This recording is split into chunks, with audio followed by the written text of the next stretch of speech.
Hey gang, so I've got a kind of a harebrained idea I'm going to try, but I've got to move 2 hives in order to build a shed, and the hives are right in the way, so they need to go. Well, last week I took a swarm, and this is pretty cool. I'm leaving this for a little while just so that I can show people what bees do inside the hive, because they're doing the same thing out here on this comb that they ended up. No, there's still some brood there. Well, they ended up not hatching, but emerging all of these workers, and they've turned it into honey and pollen. And it looks like there's just some brood there still. Hopefully that's not new brood, but the idea was that I would just let them emerge, all of the bees, and see, that's honey there, that's capped honey. I'd let them emerge, all of the bees, just to, well, so I don't lose them. And so it's kind of cool. They've bridged the comb together. You can see how they've attached it to the hive. They're all coming home, so I'm right in their way here. But they've attached it to the brickwork here that was just supposed to hold this temporarily. They've combined 2 pieces of comb, bridged them all together. So I've got some family coming over this weekend, and I'm going to leave this so that they can see what it is that bees do on the inside. It's kind of cool because you can see all the glistening honey, and there, all those shiny spots are honey. The bees are working it over, and they're capping it.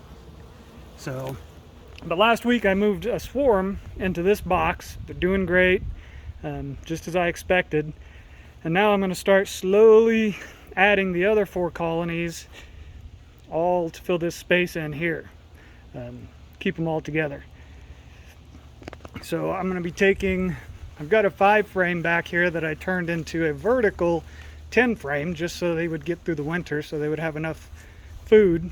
So I'm going to take this vertical 10 frame now. It has no super on it, of course, and I'm going to move it into just a regular 10 frame box. There's no reason to have 5 colonies of bees without, just with all brood boxes and not honey on them. So I'm going to have honey supers on all 5 of these. The biggest one's over there. It's pretty full.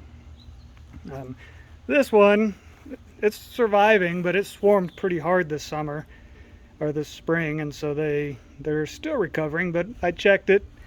They're capping honey up in the supers and keeping moths and everything at bay, so they're solid. This one is huge. I may need to get a 3rd super on it. I'll have to check it soon. And this one's going to immediately take a super because I know that it's 100% full. So it's had 10 frames now for 2 years.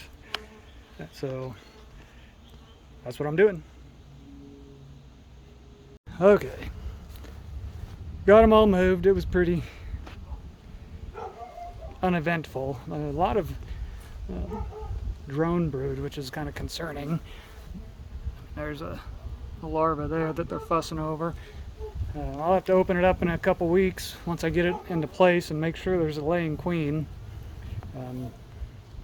Just the number of drone cells was a little concerning, so should be no big deal. Even if she's not in there, they can always make one if I can get some eggs from another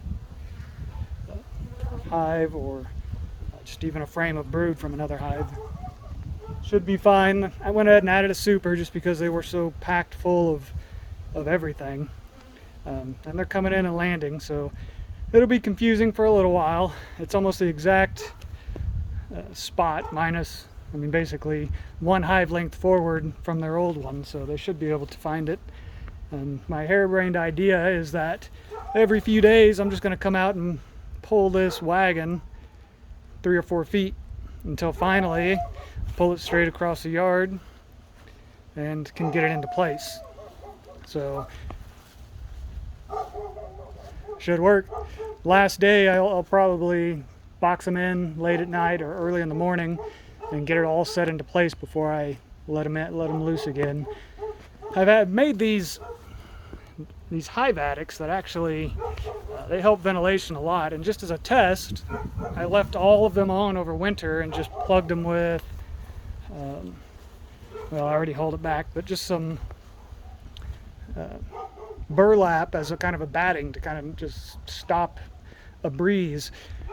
And my idea was that all of the moisture that we usually have issues with on our inner cover, and then getting the bees wet and chilled during winter and whatnot, would be resolved by adding this attic, which would take all of the condensation from the hive and make it where it's inaccessible to the bees, so they were safe from chill basically.